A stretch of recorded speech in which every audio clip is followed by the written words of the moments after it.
Assalamualaikum warahmatullahi wabarakatuh. Selamat pagi semuanya. Yang terhormat Sardio Resta Permana selaku dosen penguji. Perkenalkan, nama saya Tamratul Sijabah, NPM saya 20227100025. Mahasiswa program Studi Pendidikan Bahasa Inggris di Universitas Indo Global Mandiri. Pada kesempatan ini, saya akan menyampaikan laporan akhir praktik pengalaman lapangan atau PPL yang telah saya laksanakan di SMK Bistek Palembang. Laporan ini akan saya paparkan secara ringkas mulai dari pendahuluan, masalah yang saya hadapi, faktor penyebab, upaya penanggulangan, hingga kesimpulan, lalu yang terakhir saran.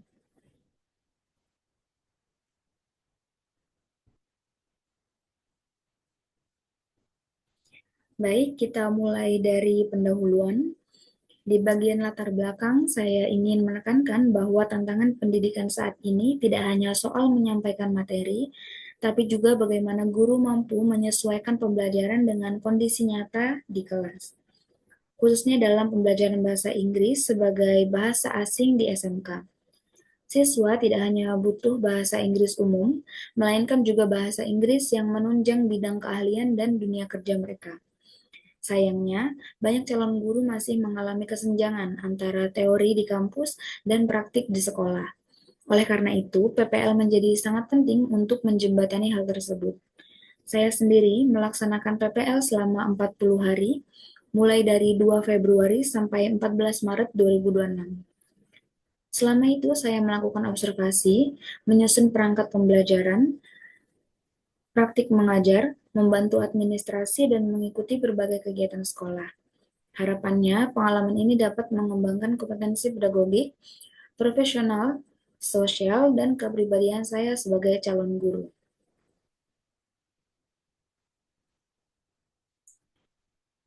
Tujuan PPL ini ada 5. Yang pertama, menerapkan teori pembelajaran bahasa Inggris ke dalam praktik mengajar nyata. Yang kedua, mengembangkan kompetensi pedagogik, profesional, sosial, dan kepribadian. Yang ketiga, merancang pembelajaran sesuai konteks kejuruan. Yang keempat, mengidentifikasi masalah pembelajaran dan mencari solusinya. Yang kelima, membangun hubungan profesional dengan guru pamong, staf, dan siswa.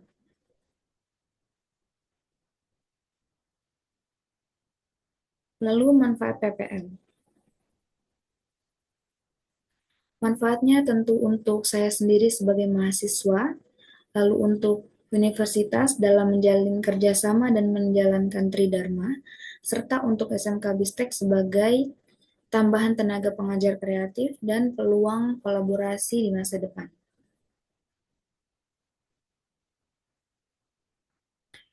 Berikut adalah beberapa masalah yang saya hadapi selama PPL. Berdasarkan pengalaman mengajar langsung, saya menemukan 4 masalah utama. Masalah pertama adalah hambatan penguasaan kelas. Hal ini paling terasa di kelas 10 TAB yang jumlah siswanya itu 42 orang dan hanya satu siswi. Kelas menjadi ramai, suara saya kadang kurang terdengar, terutama oleh siswa di bangku belakang. Beberapa siswa kurang memperhatikan, malah mengobrol dan partisipasinya rendah. Ada juga perbedaan daya tangkap. Siswa depan cenderung aktif, sedangkan siswa di belakang cenderung pasif, pasif dan mudah kehilangan fokus.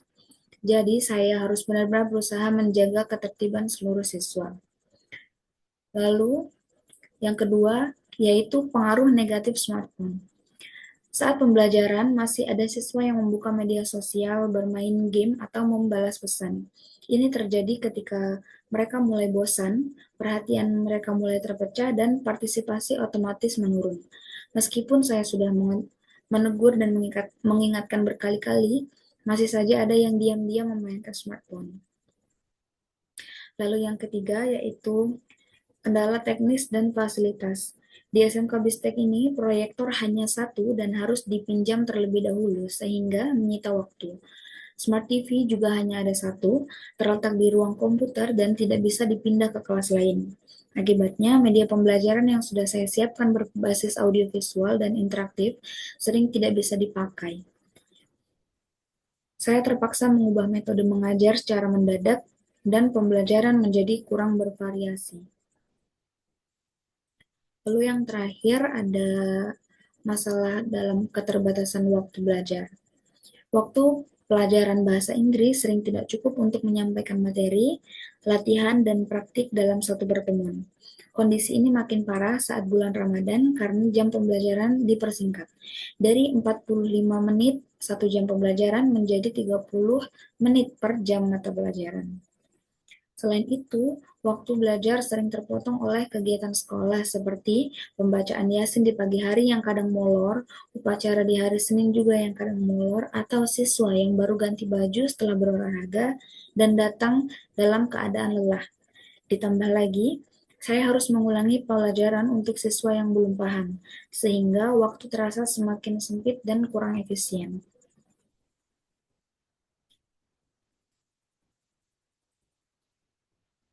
Selanjutnya, ada faktor penyebab dari masalah-masalah yang saya sebutkan sebelumnya, yaitu yang pertama untuk hambatan penguasaan kelas. Faktor penyebabnya adalah jumlah siswa yang banyak dengan komposisi gender yang timpang, posisi duduk yang mempengaruhi perhatian, perbedaan karakter dan tingkat pemahaman, serta pengalaman mengajar saya yang masih terbatas. Di awal PPL, saya masih menyesuaikan diri dan belum menguasai teknik pengelolaan kelas secara penuh.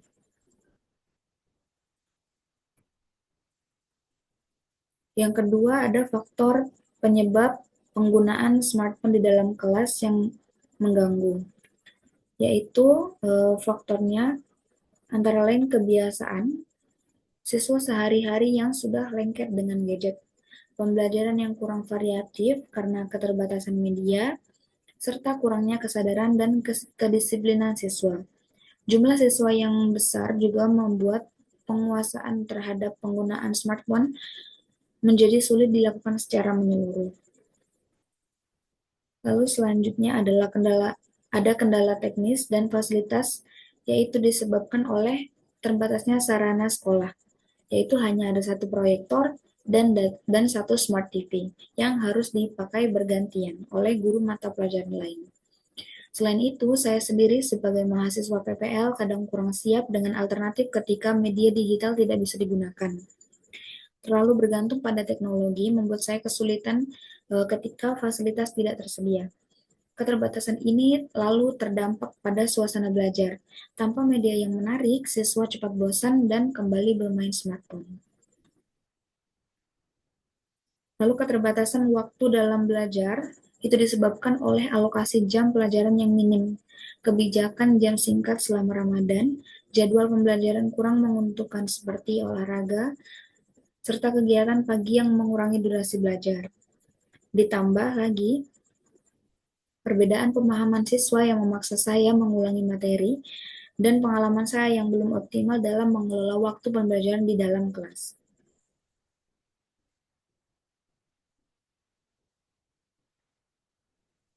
Selanjutnya yaitu upaya penanggulangan masalah. Untuk mengatasi hambatan penguasaan kelas, saya merekomendasikan agar guru menerapkan metode pembelajaran bervariasi seperti diskusi kelompok, kuis sederhana, permainan edukatif, dan ice breaking agar siswa tetap fokus.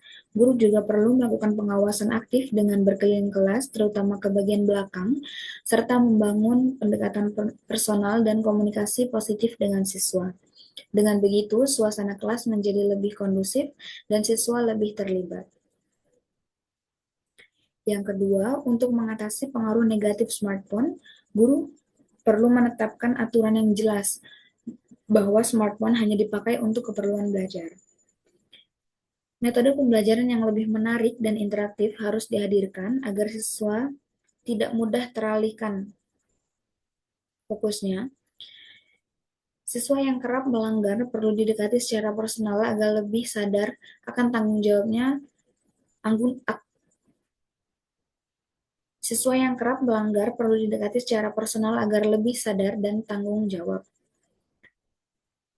Sekolah juga diharapkan mendukung lewat peraturan yang lebih tegas mengenai penggunaan smartphone di kelas. Lalu, terkait kendala teknis dan fasilitas, sekolah disarankan menambah dan mengelola fasilitas pembelajaran secara lebih baik. Sementara itu, guru tidak boleh bergantung penuh pada media digital. Harus selalu ada rencana cadangan seperti diskusi, latihan tertulis, tanya jawab, atau pemakaian papan tulis secara optimal. Aktivitas interaktif sederhana juga bisa diterapkan agar siswa tetap aktif meski tanpa teknologi canggih. Guru juga harus meningkatkan kesiapan menghadapi gangguan teknis secara tiba-tiba. Lalu yang terakhir, untuk keterbatasan waktu. Guru perlu menyusun kegiatan pembelajaran secara terstruktur dengan memprioritaskan materi inti. Gunakan metode yang efisien seperti contoh sederhana dan latihan singkat. Pada jam-jam rawan seperti setelah olahraga, ciptakan suasana menarik dengan ice breaking atau tanya jawab ringan di awal. Sekolah juga perlu menata jadwal kegiatan agar tidak terlalu menggerus jam pelajaran. Ketika kerjasama di ketika kita saling bekerja sama, waktu yang ada bisa dimanfaatkan seoptimal mungkin.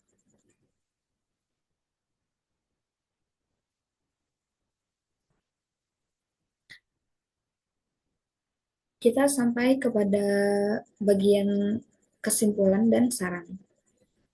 Kesimpulannya, PPL di SMK Bistek memberi saya gambaran nyata tentang berbagai tantangan pembelajaran mulai dari penguasaan kelas, gangguan smartphone, fasilitas terbatas, hingga waktu yang sempit. Semua masalah ini saling berkaitan dan memerlukan solusi komprehensif.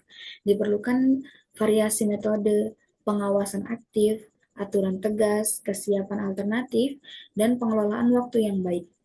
Dukungan sekolah juga sangat menentukan keberhasilan pembelajaran. Saran saya untuk pihak sekolah